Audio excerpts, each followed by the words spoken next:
I stood there in the street looking at my dad with the strangest look on my face. I remember thinking, what is my dad saying? You see, it was me just standing right in front of my dad, and my dad was saying, my son, did you give the man that I told you the business cards? And I told my dad, no, I didn't. And he said, why? And he seemed to get so angry. And I said, Dad, because I was kind of embarrassed. And he said, you see, my son, you're the only one I can trust. Our phone in our house is tapped, and people are looking to try to kill me. And there are people listening in on all of my phone conversations. And I was like, Dad, what are you talking about? Of course, none of the things that my dad was saying were true. But what was happening right then and there was going to be one of the most difficult situations in my life that would cause me to lose my faith in God. So let me tell you a little bit more about my story and about how I got to this place and what exactly happened to me. So many years ago, or maybe I should start from the beginning, about how I grew up. I actually grew up in a Christian family. My parents are Christians, and I was taught to believe in God. But then something happened to me when I was in high school that made me completely lose my faith in God. And what ended up happening is that actually my dad, he ended up having, he had one of his best friends, and his best friend told him that, hey, there was this great real estate investment that he could do, and that they should partner together in this real estate investment so that they'd be able to make, a lot of money and be able to, basically make money and income for their family. Well, my dad ended up investing all of the money that our family had into this real estate deal, only to find out that my dad's best friend actually ended up lying to my dad about parts of the business deal, and we ended up losing all of our money. So just imagine going from being financially blessed to basically having absolutely nothing. And that's exactly what ended up happening to us. So as a result of us losing all of the finances and all of the money that we had, my dad ended up to behave really strangely, and he ended up thinking that people were trying to poison him in his food, and that people were trying to take him to jail, and were listening on his phone calls like I told you earlier on today. And after a while, we ended up having to check in my dad to a psychiatric clinic, and he was diagnosed with delusional schizophrenia. And he was diagnosed with that, and it was basically so hard for us to see that, because here's my dad, a man that I deeply love and respect, and to see him just kind of deteriorate and have those issues that come along with that disease, it was just so hard. So obviously my sister, she was in college at the time, and so the problem was, hey, if my dad's being treated in the psychological or psychiatric clinic, then how are we going to be able to pay for my sister's private school? My sister was going to UCLA at the time. I was in high school, and also at the same time, it was kind of like thinking, hey, what's going to happen to me in my school? Because I was also going to a private school then. My mom was working, but obviously she didn't make enough money to be able to pay for all of our schools. So anyway, I started to pray to God, and I asked God, God, please, will you heal my dad from the delusional schizophrenia? Because there is actually no healing, but there's actually just like pills that you have to take. So I asked the Lord to heal my dad, and I was expecting him to get healed overnight or over a couple of days or weeks, and none of that happened. My dad continued to get treatment at the psychiatric ward and stayed there for quite a number of days. And I asked my God to give back the money that we had lost. All of our life savings for our family was lost in this bad real estate investment. And you know what? God didn't give it back to us. And I was like, hey, I was taught in the Bible that if you pray to God and ask him for something, then he's going to answer, especially if it's something good. And yeah, of course, getting my dad healed is something amazing. And getting my dad or the money back for my family is something that's wonderful. So yeah, those are absolutely wonderful things that God, I think, should do. So anyway, so when that didn't happen, I began to lose my faith in God. I ended up not believing, in God, and I ended up thinking that everything that I was taught in church was wrong. I ended up thinking that the Bible was completely false, and I just completely walked away from God. This was in my last year of high school, and after I went to high school, I went to college, and in college I became a complete atheist. And what ended up happening is that my dad began to get treatment for his psychiatric, the delusional schizophrenia. And what ended up happening is that he was able to go back to work, and that in itself was a miracle. And God actually was beginning to heal my dad very slowly, but at the time I had already left God and became an atheist, so I couldn't really see it. I just saw that, hey, my dad was being able to go back to work and was getting a little bit better. But I had already made up my mind that everything that I was taught about Christianity was wrong. So what I ended up doing is when I went to college, my dad, what he ended up doing, and my mom, in order to be able to put me through college, and they paid for my apartment, they paid for me to be able to go to school and not have to work. They would give me money, and then what they ended up doing is just taking out loans so that I would be able to go to school. And my sister ended up finishing school too, and she started working, so that was also a big blessing, or financial blessing, that we didn't really know about. So after that, I ended up, while my parents were sending me the money, and they were thinking that I was going to school, I actually was going to school, but I was partying. I was going to nightclubs every single night. I was going and to the best restaurants. I live in Los Angeles. There's tons of cool places that you can go to. Beverly Hills, all these places that the stars hang out, and that's where I would go. And I would go hang out in these places and just have fun and party and just do whatever I wanted to. And I was living the life that many people dream about. And I was doing it. I didn't even have to have a job because my parents were sending me money. I was barely going to college. I was not doing very well in my college classes. But I thought that this was the life. I ended up even getting into debt, pulling out credit cards too. And 2 years of living like this, and then after that, I remember just one night in a nightclub, just looking at all the people around me and thinking, wow, is this all that there is to life? I see these same people in the same places everywhere that I go, and what's the point of life? Like, you end up growing up, going to school, then going to college, getting a job, getting married, and then you have kids, and then you die, and that's it. And I'm like, is that all that there is to life? Life seems to me so pointless. I ended up falling into a big, huge depression. And so I fell into this depression for quite a while, and I stopped going to class, I stopped going to college, and I would just stay at home every day and order pizza and watch the Jerry Springer Show. If you've been around and you know what the Jerry Springer Show, maybe it's still around, then it's just this talk show that's really about just nonsense. So I fell into a big, huge depression. I ended up just staying at home and really not doing much with my life for a while. And after a while, a few months of living like this and basically kind of failing even in some of my classes, I decided that, hey, I had to do something about it. And I decided that, hey, I'm going to find out what is the meaning of life. And so I began to search, and I began to look at religion, and I began to look at all the major religions. And I began to look at, Judaism, Hinduism, Buddhism, New Age philosophy. And I began to look at each one of them to see, okay, which one is the right one? I had already decided that Christianity is not the right religion because I had already come from that, background, and I already knew that, or at least at that time thought that, hey, of course, this is false, everything that's taught in the Bible, so what's the point of checking that out? Let me check out these other ones. So I began to research all of the different ones, from New Age philosophy to Hinduism to Buddhism, but with each one of them, I really ended up finding several flaws with every single one of them. So I said, hey, that can't be true. So finally, when there was no other religions that I could really discover or look into, I decided, hey, what am I going to do with my life? What's going to be the main purpose of my life? And I decided that I'm going to make being rich and becoming a millionaire be the main purpose of my life. And so there's this book called Think and Grow Rich by Napoleon Hill. It's a very famous book. A lot of people have read it. It sold millions of copies.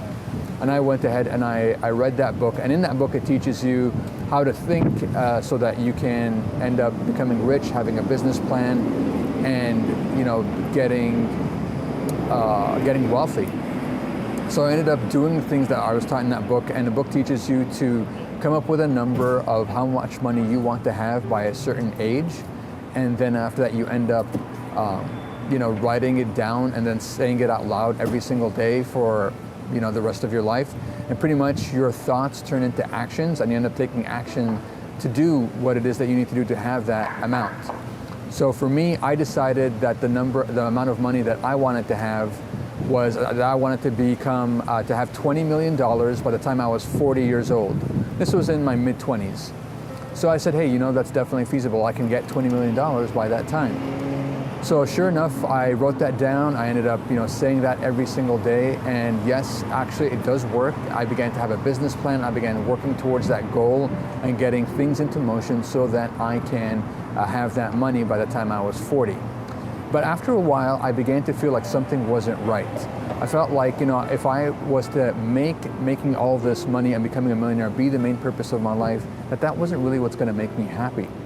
So there was just one time when I was in a vacation with my family, my parents and I, a family vacation, and I decided, hey, I'm going to just pray to God. If there is a God, then maybe He will help me, maybe He will answer me. So all of a sudden I prayed and I said, hey God, I feel like I shouldn't have this, making this $20 million be the main purpose of my life. Is this true? I don't know what to do. If you're out there, then talk to me and tell me what I should do.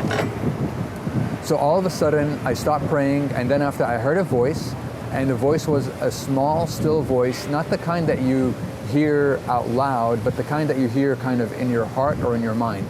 And the voice said, no, make me the number one priority in your life and everything else will fall into place. And I was like, whoa, where did that voice come from? And I was like, wow, that's amazing. And I said, hey, maybe God really does exist. But just as I was thinking those thoughts, I heard another voice. And the voice again was not a voice that you hear in your ear, but the kind that you hear in your heart or in your mind. And the voice said to me, no, you can actually serve God and have money at the same time. Look at David in the Bible. David was a king and he was very rich, and at the same time he served God. Or look at Joseph. He also served God and was, basically the equivalent of a millionaire. So you could have both. So all of a sudden I began to feel confused. Where was this voice coming from? And so I prayed again and I said, God, I could have sworn that I just prayed to you a few minutes ago and I asked you if I should make having the $20 million be the main purpose of my life, and that you told me that I should make you the number one priority. But now I am hearing this other voice and it's telling me that I could have both you and money. I don't know what is the truth. I don't know what's true. So can you please show me? And then I stopped and I waited to see if that small, still voice would come back and speak to me, but I heard nothing. It was absolutely silent. Nothing came back and spoke to me the way it had the previous two times. So I remember going back to sleep and falling asleep very confused, thinking, what just happened? Was it just like bad pizza that I ate that night or something? Is all this just like a delusion in my mind? I don't know.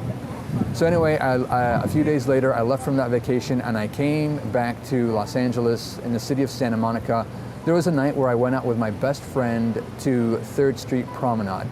And while I was at 3rd Street Promenade, this is actually where I'm filming this right now. It was actually in this very place where we went to go see a movie, me and him. And after we saw a movie, we came out and there was a group of people that were standing out in 3rd Street Promenade. And one person came out to me and gave me something.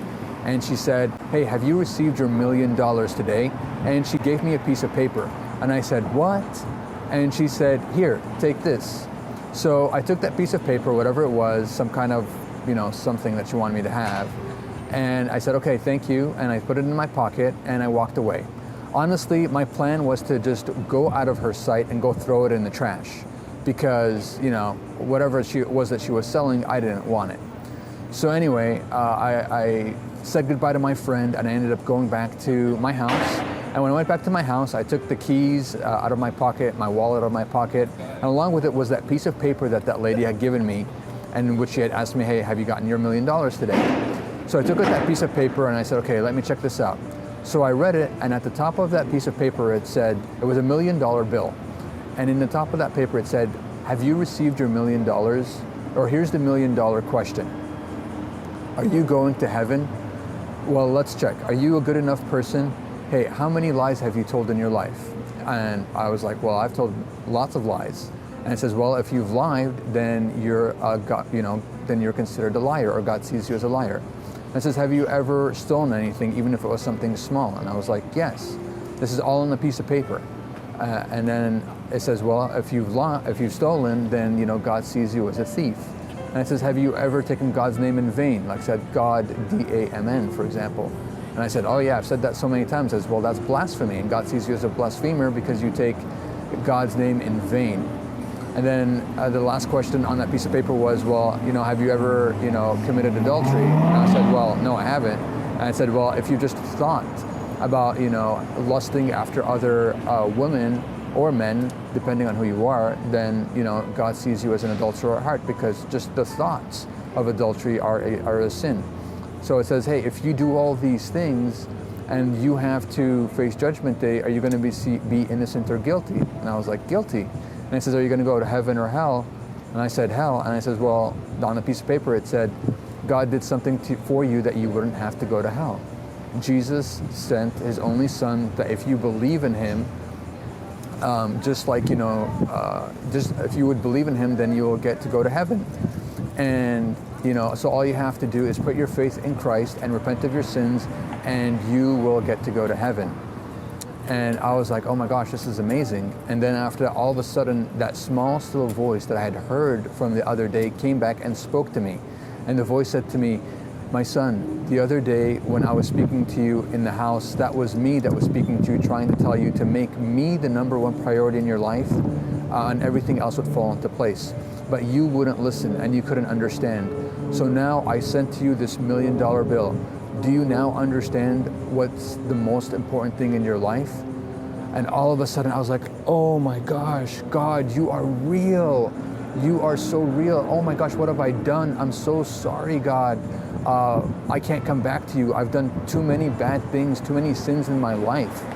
And God said, my son, I want you to come back to me. Come back to me, and I want you back, and everything else will fall into place. And that night was the night that I got in my room, I fell on my knees, I cried, and I asked God for forgiveness, and I asked God to forgive me for all of my sins. And ever since then, my life has completely changed. I used to not go to church, of course, because I was an atheist and trying to discover, what's the purpose of life. And then I went from not going to church to going to church 6 days a week. I had a big pornography problem. I had lots of pornography videos on my computer. God convicted me and told me to get rid of those videos, and I did. And I've never looked at pornography ever since. I also just was in debt, and God got me out of debt. He helped me because I was living a lifestyle that was beyond my means. And I had smoked cigarettes for 10 years of my life, 1 pack to 1.5 packs a day. And God helped me to get rid of that habit, and I stopped smoking completely. And I started going to church every day of the week, almost 6 days a week, and serving God and getting into ministry, and my life has never been the same. So I wanted to share my story with you of, hey, how I was a Christian, I ended up becoming an atheist, how I left atheism, started searching, and then after that I became a Christian all over again. So if you have any questions about my story, or about how to find God, or any of these things, or about money and making that the main purpose of your life, let me know. I'd love to help out, and I'm here for you. Thanks so much.